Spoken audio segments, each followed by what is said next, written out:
ये कहानी है रवि की। रवि एक मिल में काम करता था। 5 सालों से वो शहर की एक मिल में मजदूरी किया करता था। हेलो। हाँ बोलो रमा, कैसे फोन किया? हेलो जी, आप तो हमें गांव में लेने आने वाले थे, क्या हुआ जी, आप आए नहीं?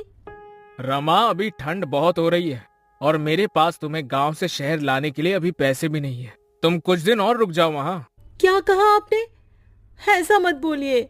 आप कब से बोल रहे हो कि हमें लेने आओगे? दीपू मुन्नी भी रोज आपका इंतजार करते हैं। सुनिए जी, अगर आप कहें तो मैं खुद ही आ जाऊं क्या आपके पास बच्चों को लेकर? मेरे पास कुछ पैसे पड़े हैं, आप जो भेजते थे मैंने उसमें से बचाए हैं। अगर ऐसा है तो फिर आ जाओ, और तुम्हारे पास घर का पता तो है ही, वहाँ ही चले जाना। रमा अपने दोनों बच्चों को लेकर गांव से शहर के लिए निकल जाती है। उसके साथ उसकी बहन दिव्या भी होती है। रमा के माता पिता की मृत्यु के बाद अब वो बेचारी कहाँ जाती, इसलिए रमा उसे अपने साथ ही ले लेती है। ठंड का समय चल रहा था, दिसंबर का महीना, जिसमें कड़ाके की ठंड पड़ती है। रात होते ही रवि मिल से अपने घर को निकलता है। अरे यार, आज तो कुछ ज्यादा ही ठंड पड़ रही है। हाँ यार रवि, ये ठंडी ठंडी हवाएं और चारों तरफ पड़ती हुई धुंध, बहुत ही ठंड है भाई। चल जल्दी जल्दी घर चलते हैं। रवि अपने घर पहुंचता है। वो एक झोपड़ी में रहता था। रवि अपने बच्चों को देखकर बहुत खुश हो जाता है। वहीं वो अपनी साली दिव्या को भी देखता है। अरे दिव्या, तुम यहाँ? ओह अच्छा, याद आया। कोई बात नहीं, अब तुम हमेशा ही हमारे साथ रहना। पापा, मुझे आपकी बहुत याद आ रही थी। हाँ पापा, आप हमें लेने क्यों नहीं आए? बच्चों, मुझे थोड़ा सा काम था। तुम दोनों ने कुछ खाया? हाँ जी, मैंने दाल चावल बनाए थे। आप भी हाथ मुंह धो लो, मैं आपके लिए भी खाना लगा देती हूँ। खाना पीना खाने के बाद सभी लोग फर्श पर सो जाते हैं। यहाँ रवि के पास बस एक ही कंबल होता है। अब पांचों लोग नींद में उस कंबल को अपनी अपनी तरफ खींचते हैं। एक तरफ रमा और रवि लेटे हुए थे, दूसरी तरफ दोनों बच्ची और दिव्या लेटी हुई थी। रमा को ठंड लग रही होती है तो वो सारा कंबल अपनी ओर खींच लेती है। ठंड तो उस समय सबको लग रही होती है, ठंड जो इतनी कड़ाके की पड़ रही होती है। तभी रवि उठकर देखता है कि उसके बच्चे और उसकी साली दिव्या ठंड से कांप रहे होते हैं और सारा कंबल रमा ने ओढ़ा हुआ होता है। रमा, उठो उठो जल्दी। क्या हुआ जी, आप जाग क्यों रहे हो? वहाँ देखो। रमा अपने बच्चों और बहन की तरफ देखती है और वो घबरा जाती है। उसके बच्चे और बहन ठंड से कांप रहे होते हैं। हाँ जी, आप देख क्या रहे हो? जल्दी से कंबल बच्चों पर डाल दो ना, ठंड बहुत है। रवि सारा कंबल बच्चों और दिव्या पर डाल देता है और रवि और रमा दोनों ही बिना कंबल के ठंड से ठिठुर के सो जाते हैं। सुबह रवि और रमा दोनों ही जल्दी उठ जाते हैं। रमा, तुम ठीक तो हो ना? तुम्हें सर्दी तो नहीं हो गई? रात को बहुत ज्यादा ठंड थी, मैं इसीलिए तुम सबको यहाँ नहीं बुलाना चाहता था। मेरे पास तुम्हें ठंड से बचाने के लिए कपड़े भी नहीं है, मुझे माफ कर दो। हाँ जी, आप क्यों माफी मांग रहे हो? आप चिंता मत करो, मैं बिल्कुल ठीक हूँ। आप तैयार हो जाइए, आपको मिल भी तो जाना है। मिल जाते हुए रवि परेशान सा लग रहा होता है। वो सोच रहा था कि मालिक से एडवांस पैसे ले लेगा, जिससे वो एक और कंबल खरीद कर ले आएगा। लेकिन जब वो मिल जाकर देखता है तो मिल में जोरों की आग लगी हुई होती है। वो अपने दोस्त प्रीतम से पूछता है, प्रीतम, ये मिल में आग कैसे लग गई है? ये कैसे हुआ? अरे क्या बताऊं यार, शॉर्ट सर्किट हो गया और मिल में आग लग गई। अभी मालिक आए थे, उन्होंने कहा कहीं और काम ढूंढ लो। मेरे पास इतना पैसा नहीं है कि मैं दोबारा काम शुरू कर पाऊं। रवि प्रीतम से ऐसा सुनकर और निराश हो जाता है और सोच में पड़ जाता है कि अब तो वो इतनी जल्दी कंबल कहाँ से लाएगा। ना काम है और ना ही पैसे। प्रीतम, अब हम क्या करेंगे? क्या काम करेंगे? देख भाई, मेरे पास कुछ पैसे हैं जिनसे मैं एक छोटी सी चाय की दुकान खोलूंगा। मेरे पास थोड़ी सी सेविंग्स है। तू बता, तू क्या करेगा? पता नहीं यार, मेरे पास तो पैसे भी नहीं है। जितने पैसे यहाँ से मिलते थे वो पैसे तो मैं अपने गांव भेज देता था। अब तो मेरे पास एक फूटी कौड़ी तक नहीं है। चल, मैं घर चलता हूँ, फिर मिलेंगे यहाँ। रवि घर आ जाता है। उसे देखकर रमा समझ जाती है कि कुछ तो बात हुई है। रमा अभी तो कुछ नहीं कहती है। जब बच्ची और बहन खाना खा के सो जाते हैं तब रमा कहती है, क्या हुआ जी, जब से आए हो आप परेशान लग रहे हो, क्या बात है, बताओ ना मुझे। रवि रमा को सारी बात बता देता है। रमा भी रवि को ऐसे उदास देखकर खुद भी उदास हो जाती है और कहती है, हाजी आप इतना परेशान क्यों हो रहे हो? सब ठीक हो जाएगा, भगवान पर भरोसा रखो। मेरे पास कुछ पैसे बचे हैं, उनसे आप थोड़ी सी रुई और कपड़ा ला देना। मैं उससे एक रजाई बना लूंगी। उसके बाद आप काम ढूंढने चले जाना। सुबह होते ही रवि रमा को रुई और कपड़ा देकर वहां से चला जाता है और रमा रुई को कपड़े में भरकर रजाई की तरह सिल रही होती है। तभी, दीदी क्या हुआ? सब ठीक तो है ना? जब से हम यहाँ आए हैं जीजा जी कुछ दुखी से रहते हैं, क्या उसकी वजह मैं हूँ? अरे दिव्या, तू पागल है क्या? ऐसा कुछ भी नहीं है। तू तो जानती है ना, तेरे जीजा जी तो ऐसे नहीं है जैसा तू सोच रही है। वो तो उनकी मिल में आग लग गई है, वो इसीलिए परेशान है। तू ज्यादा अपना दिमाग मत चला। हाँ, जाकर अब अपना काम कर। रमा एक सुंदर सी रजाई बना देती है। उधर रवि पूरे दिन यहाँ वहाँ काम ढूंढता है, पर उसे कोई काम नहीं मिलता है। वो निराश होकर घर आ जाता है। रवि घर आकर देखता है रमा ने एक सुंदर सी रजाई बना ली होती है। अरे वाह रमा, तुमने तो बहुत ही सुंदर रजाई बनाई है। अरे तुम तो बहुत ही अच्छी रजाई बनाती हो। जी, वो गांव में खाली समय में मैंने रजाई बनाना सीख लिया था। आप बताइए, कहीं काम मिला क्या आपको? नहीं रमा, बहुत ढूंढा पर कहीं कोई काम नहीं मिला। कल फिर जाऊंगा, देखते हैं, कहीं कुछ न कुछ काम मिल ही जाएगा। रमा बच्चों को नई रजाई में सुला देती है और खुद दोनों मियाँ बीवी पुराने कंबल में सो जाते हैं। अगले दिन रवि का दोस्त प्रीतम रवि का हाल पूछने उसके घर आया हुआ होता है। तभी, अरे वाह रवि, ये रजाई तो बहुत अच्छी है, कहाँ से लाए हो? अरे प्रीतम, मैं ये कहीं से लाया नहीं हूँ। ये रजाई तो तेरी भाभी ने बनाई है। क्या कह रहे हो? ये रजाई भाभी ने बनाई है? भाई, ये तो बिल्कुल वैसी ही रजाई है जो दुकानों में मिलती है। अरे वाह भाभी जी, आप तो बहुत ही बड़ी कलाकार हैं। अरे तू वो सब छोड़, ये बता तेरी चाय की दुकान का क्या हुआ? हाँ भाई, मैं इसीलिए तो आया हूँ। मैंने हाईवे पर एक चाय का स्टॉल खोला है। तू बता, तेरा क्या हुआ? कहीं पर काम मिला कि नहीं? नहीं भाई, अभी तो मुझे कहीं भी कोई काम नहीं मिला। मिल जाएगा, वैसे भी मैं ढूंढ तो रहा ही हूँ। अच्छा, आप भाभी एक रजाई मेरे लिए भी बना देना, मुझे ये रजाई बहुत पसंद आई है। जी भाई साहब, मैं आपके लिए भी एक ऐसी ही रजाई बना दूंगी, आप ले जाना। अच्छा रवि, तुम एक काम क्यों नहीं करते हो? क्यों ना तुम रजाई बेचना शुरू कर दो। भाभी जी बहुत अच्छी रजाई बनाती है, लोग खूब खरीदेंगे ऐसी रजाई। तुम बोल तो ठीक ही रही हो, अभी तो मेरे पास कोई और काम नहीं है और ठंड भी बहुत पड़ रही है। चलो ऐसा ही करके देखता हूँ कुछ दिन। पर प्रीतम, मैं ये रजाई बेचूंगा कहाँ? हाईवे पर मेरे चाय के स्टॉल के पास तुम भी रजाई बेच सकते हो। पर प्रीतम, एक और दिक्कत है, मेरे पास पैसे भी नहीं है सामान लाने के लिए। अरे तुम चिंता मत करो, ये लो पैसे, इनसे तुम सामान ले आना है। ठीक है, फिर मैं आज ही रजाई बनाने का सामान ले आता हूँ। क्यों रमा, ठीक है ना? आप जैसा भी कहो, मैं तो आपके साथ कोई भी काम करने को तैयार रहती हूँ। रवि और प्रीतम दोनों चले जाते हैं। रवि बहुत सारी रुई और कपड़ा घर ले आता है। उसके बाद रमा रजाई बनाने का काम शुरू कर देती है। रवि के साथ साथ रमा की बहन दिव्या भी उसकी मदद कर रही होती है और बच्चे भी रजाई में रुई भरने में लगे हुए होते हैं। 2 से 3 दिन में सबने मिलकर 10 रजाइयां बना ली होती हैं और रवि सारी रजाइयां लेकर हाईवे पर प्रीतम के बगल में ही बेचने लगता है और देखते ही देखते उसकी रजाइयां बिकने लगती हैं। वो रजाइयां बहुत सुंदर लग रही होती हैं, जिसकी वजह से लोग खरीदने आ रहे होते हैं। देखा तुमने रवि, बिक गई ना सारी रजाइयाँ। अब तो बस रजाइयाँ बनाते रहो। रवि घर जाकर रमा को सारी बात बता देता है।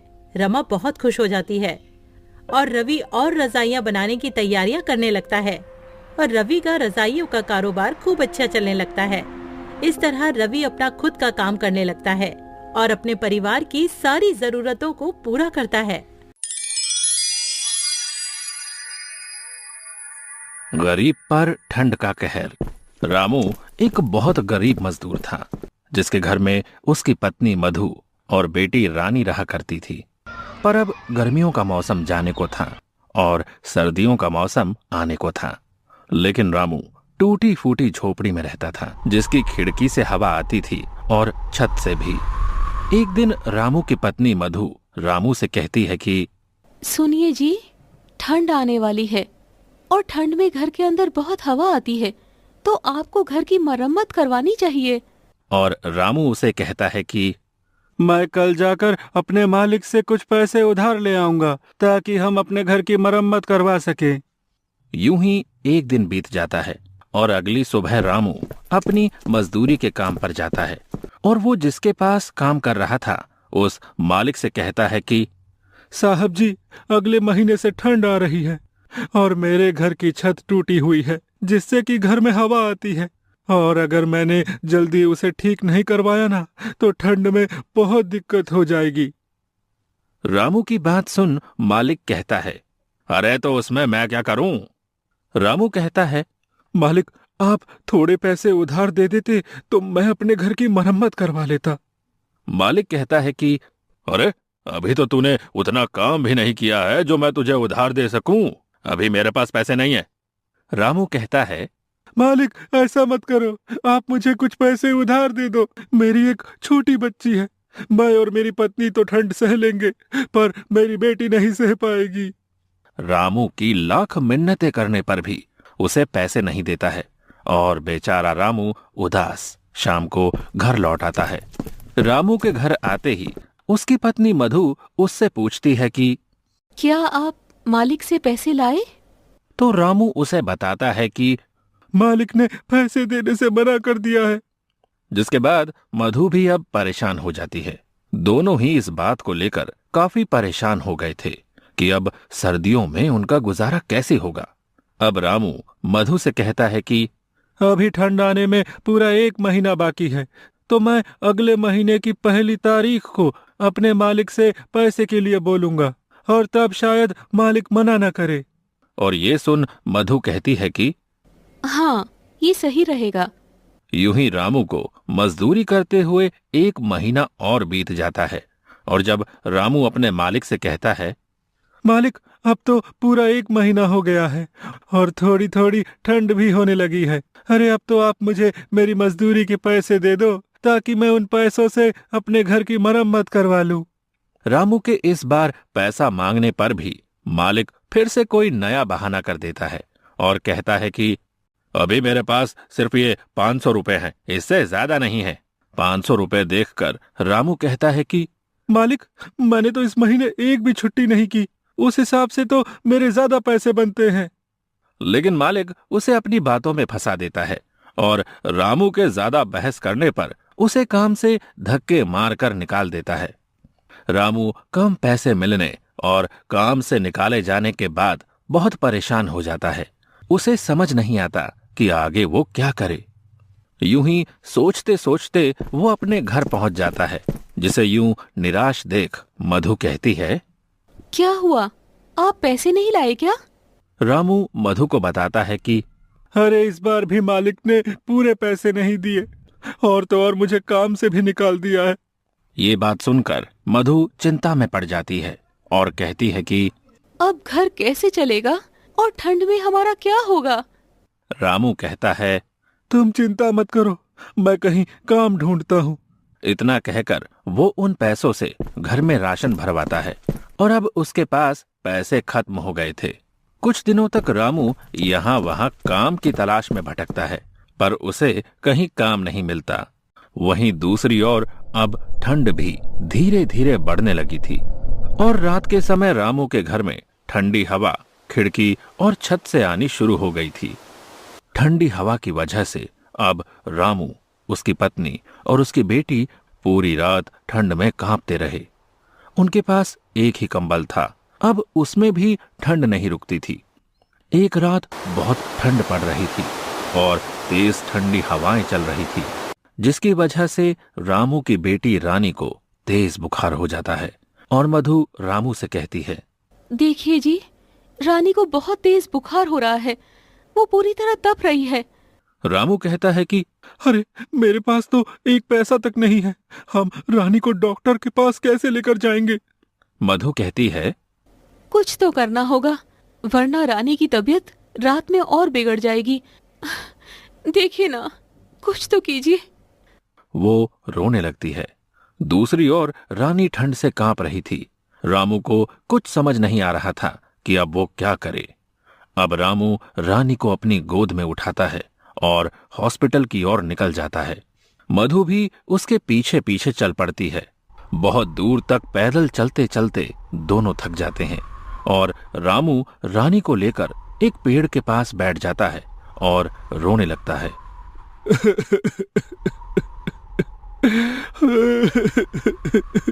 मुझे रोना आ रहा है अपनी लाचारी पर कि हमारे पास पैसे नहीं है कि हम अपनी बेटी को हॉस्पिटल तक ले जा सके। रानी के दिल की धड़कनें अब तेज हो रही थी और फिर से रामू उठता है और अपनी बेटी को लेकर हॉस्पिटल की ओर चल देता है।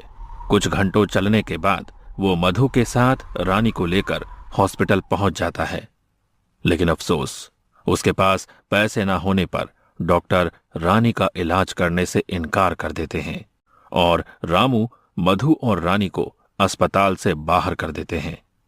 अस्पताल की सीढ़ी पर रामू अपनी बेटी को गोद में लिए बैठा रो रहा था और दूसरी ओर ठंड धीरे धीरे बढ़ती जा रही थी।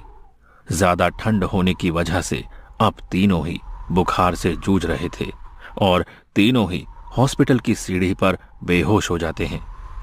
अगली सुबह जब रामू की आंख खुलती है तो वो खुद को हॉस्पिटल के अंदर बेड पर पाता है। ये देख रामू के मन में बहुत से सवाल आते हैं। अरे, मैं अंदर कैसे आया? मुझे कौन लाया? और मधु और रानी कहाँ हैं? इतने में उसके सामने वो डॉक्टर आता है जिसने उसकी बेटी को पैसा ना होने की वजह से एडमिट नहीं किया था और रामू उससे सवाल करता है कि मुझे अंदर कौन लाया? जिसके बाद डॉक्टर बताता है कि आपको एक औरत ने हॉस्पिटल में भर्ती करवाया क्योंकि आप सभी को ठंड लगने की वजह से तेज बुखार हो गया था और आप तीनों ही सीढ़ियों पर बेहोश थे। रामू उस औरत के बारे में पूछता है कि वो कौन है तो डॉक्टर सामने की ओर इशारा करके उस औरत के बारे में बताता है। अब रामू जाकर उस औरत से बात करता है और पूछता है, आपका बहुत बहुत धन्यवाद, लेकिन आपने हमारी मदद क्यों की? तो वो औरत बताती है, मेरा आपके परिवार से कोई रिश्ता नहीं है, लेकिन एक टाइम था जब मेरे साथ भी ऐसा ही हुआ था और मेरी फैमिली बहुत गरीब थी। मैं भी किसी सड़क किनारे ठंड से जूझ रही थी और किसी नेक दिल इंसान ने इसी तरह हमारी मदद की थी। तब से आज तक वो औरत गरीबों की मदद करती है। ये सुनकर रामू उसे धन्यवाद कहता है और फिर रामू अपनी बेटी से मिलता है और अपनी पत्नी से भी। अब रामू से वो औरत पूछती है कि आखिर आपके साथ ऐसा क्या हुआ था जो सब इतनी देर रात तक हॉस्पिटल के बाहर बैठे थे? तो रामू उसे सारी बात बताता है, जिसके बाद वो औरत रामू और उसके परिवार की मदद करती है और रामू का घर भी बिल्कुल ठीक करवा देती है। अब रामू को गरीबी और ठंड दोनों से छुटकारा मिल जाता है।